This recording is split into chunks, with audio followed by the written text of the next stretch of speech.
Martin is demanding answers from his father, Ted, while Dani is over there at the Hamiltons telling them exactly how she feel. What's good, y'all? This is Erica Vane coming to you right here on Erica Vane TV with another Beyond the Gates video. And in this one, we are breaking down season 1, episode number 49. I cannot believe we're almost at the halfway mark. They shot the 100th episode back in April. I think it was around April 11th or April 14th, somewhere around there. So we do know that there's at least 100 episodes in the suck. As far as I know, they were still shooting. Don't know how many episodes will be in total for this season. However, we are enjoying the ride. And if you are new here, hit that subscribe button and turn on your bell notifications so you don't miss out the moment that I post new Beyond the Gates content right here on the channel. And I also have written reviews of each episode on ericavane.com. So if the video ain't enough, be sure to drop down into the description box, click the link to ericavane.com, and continue to get your Beyond the Gates fix. Now, a lot went down in this episode. And it's starting to let up. It was a little bit less angst, a little bit less me, sitting with my mouth agape this whole episode. We get to see the continued fallout of Danagate. And I'm moving forward, y'all. I'm going to call her Dana because I think that might be her real name and not Leslie, which brings up for me, is Eva her real daughter? Because Eva knows her as Leslie. And if Leslie is not even her real damn name, I'm not sure that Eva is her daughter. But I'm going to make a separate video to talk about that. And I'm going to be talking about a couple of other potential theories and storylines that we could see play out over the course of the rest of this season. So be on the lookout for that in addition to the episode by episode breakdowns. Okay. So Dana decides to pop her ass up at Nicole's at the very end of the episode, creating a brilliant cliffhanger because it's like, ma'am, what else is it that you think Nicole Dupree Richardson actually needs to know from you? You done blew up her whole damn life. You done had an affair with her damn husband, had a baby, quote unquote, by her damn husband, and decided to release that information not only on her, but onto the public in the most embarrassing and humiliating way possible. And then now you in her house, you done broken her house and said, oh, there's more. There's something you need to know. What else? You got another fetus somewhere, girl? What is it?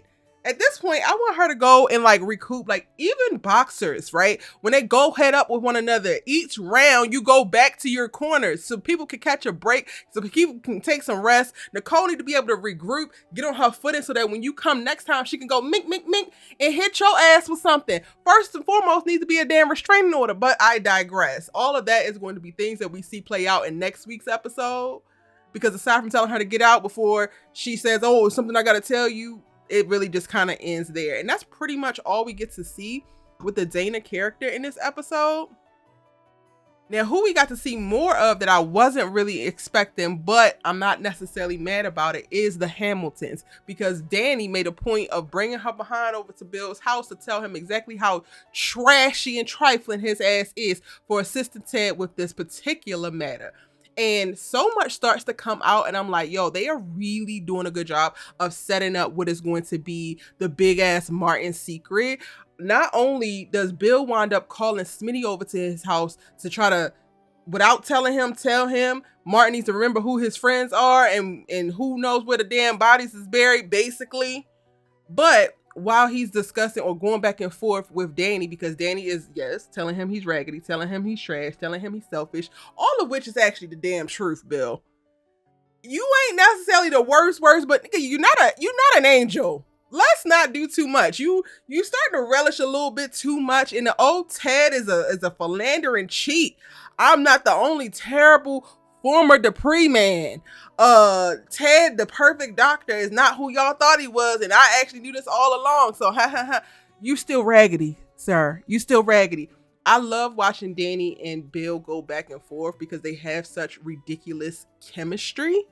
And yes, I know Dani is making her way through really releasing Bill, and I think that she's finally at a place that she doesn't want him back, even though we had to watch for endless amounts of episodes her I want my husband, I want my trifling ass husband back. Bill crossed the line when he literally, and Dani was like, stay away from my family and leave my family alone. And he was like, I thought I made that clear when I divorced you. I don't want no parts of y'all. Excuse me?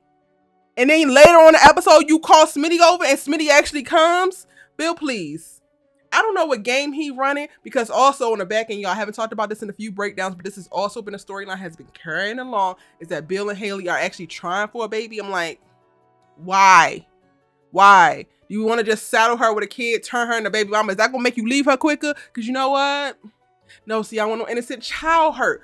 He's definitely going to be leaving Haley. I know that for a fact. It's just about a matter of when, and when the damn honeymoon phase is going to wear off. Because again, while Bill might want to be a loving dad, while Bill wants to be a shrewd businessman, he is still a raggedy Negro at his core. That ain't changed. And all of the stuff that we get to see in various episodes with the flashbacks to what Bill and Dani's relationship was like, just continue to further the fact of the Bill Hamilton that we're watching to this day is literally doing the exact same thing that he did with Dani with Haley.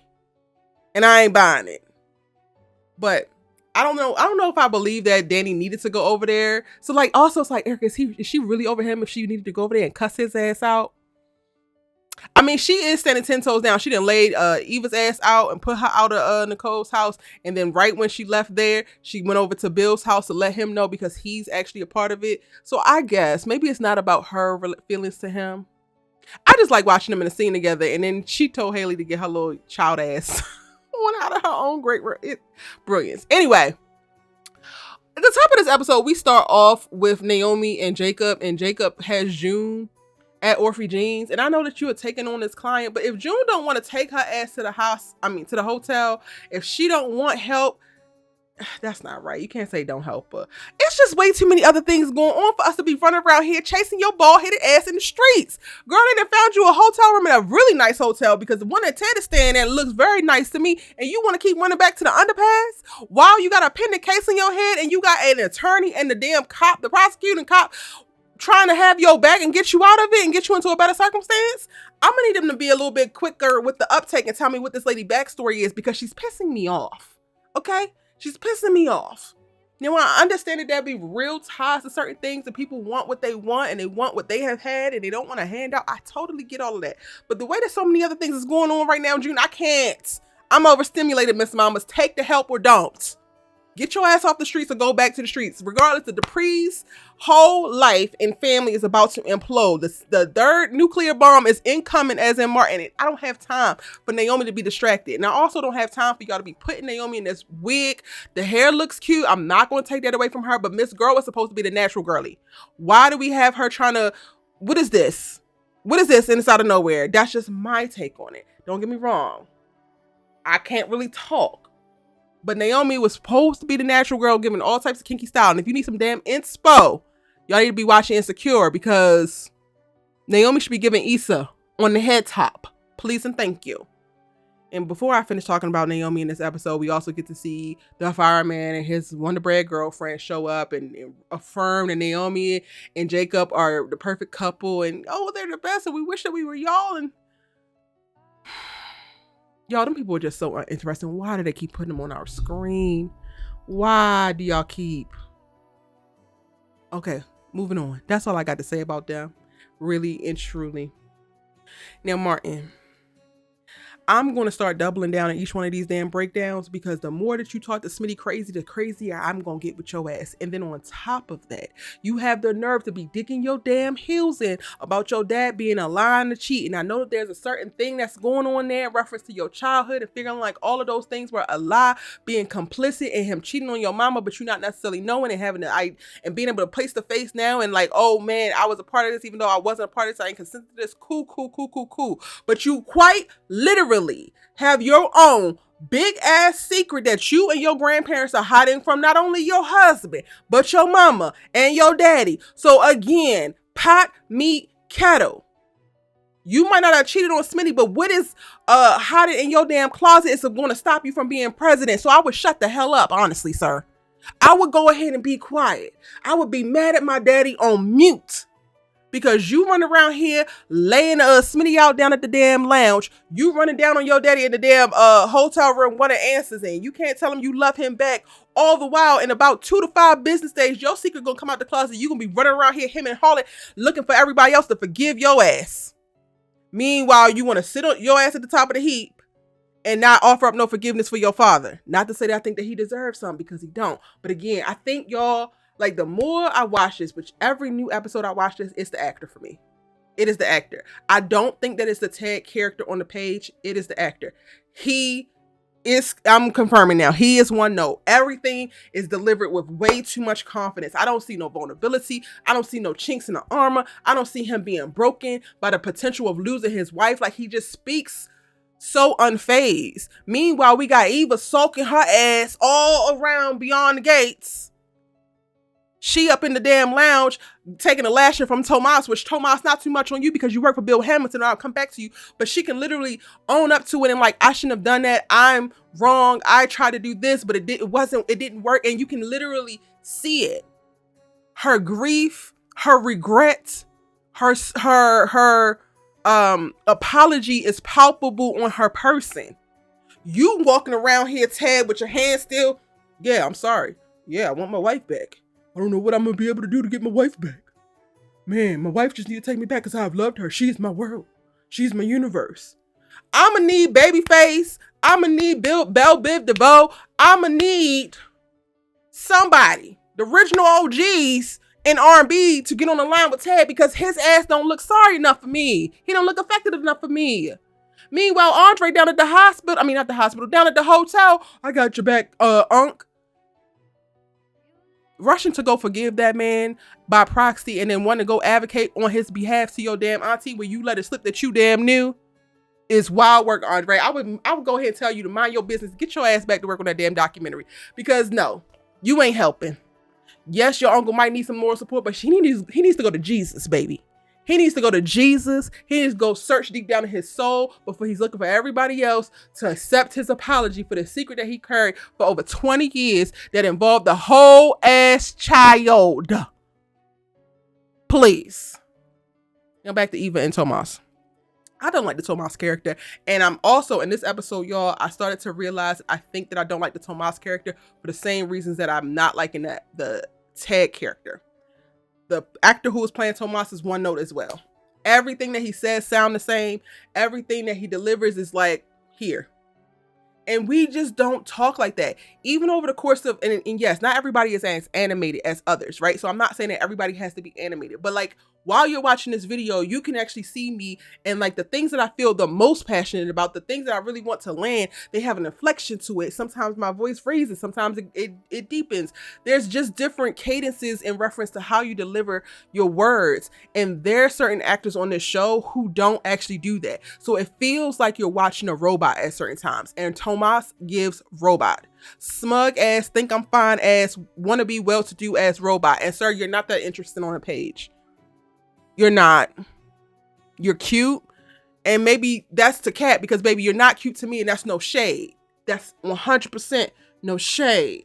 But like on the page, in the dialogue, which I believe is there, like the things that he says is there, but they're not putting the actor who's playing Tomas is not putting no real life behind it. So it's like he's just saying words. And Eva, baby, she, as a scene partner, is giving him so much to work with. We're not seeing him really, like the reaching for her hand, right? And holding her hand at the end is supposed to indicate like closeness and all of that. But there should have been more of a shift there. Like as she was pushing back and getting defensive around his accusations of her being malicious and being vindictive, there was no softening in the face. There was no change in delivery. It's just like, So yes, we get it because we're like intelligent audience members and we know that you're not supposed to be touching her hand. So you're not supposed to be sitting at this damn table with her, let alone touching her damn hand. So with Cat watching that, it's going to be a problem, but that's not because of the performance was just so great and you get the emotional weight and how this is hitting Cat. You just know 2 + 2 = 4. So this is a problem when I think that these beats could be so much better. If Ted, the dude who was playing Ted, was a stronger actor, I feel like we would be at the point where, or at least I would, let me speak for myself. I would be at the place where I'm like, dang, maybe people should start to forgive him. But right now I'm like, I don't forgive you. You're not sorry enough for me. I don't buy it. Tomas, who gives a shit what you think? You don't even come across as a fully actualized human being or person. And let alone with this very flawed Eva. But when you with Cat, she's swooning over your ass. And I'm like, Cat, what is it that you see, ma'am? Because he looks like a goddamn robot. And he works for Bill Hamilton. What is drawing you to him, girl? Calm your coochie, please. But maybe this is gonna be the thing that does it. And you know what? A win is a win. Okay? A win is a win. What else happened in this episode? Child, I'm going back to Nicole. Because the way the last person I want to see is my philandering ass cheating homegirl. When I find out my husband cheated on me, don't you bring your adulterous ass in my house. Little Miss Mamas, meet me up next time. We catch brunch in about 3 to 4 weeks. I don't want to look at no cheaters, no adulteress, not a one. You talking about I want to be the first call when you're ready to talk. To talk about what? You running around on your damn husband, and as far as I know, his ass is not returning the damn favor, and you want me to call you about my cheating ass man? And it's different for y'all because Ted loves me, and because we have a different type of love, but we both married? Take your simple ass out of my house, please. Oh, the way my eyes started itching as soon as she ran into the damn living room, I was just like, why? Why is this white woman here? And she has no room to talk again. Pot meat goddamn kettle. If anything, you need to take your ass down to the hotel and talk to Ted. And your husband clocked it. A few episodes ago, y'all, Doug was implying that he knows that she's cheating without it coming out, or like without him saying it directly. So your eggs is coming home to roost as well, Miss Girl. Just wait on it.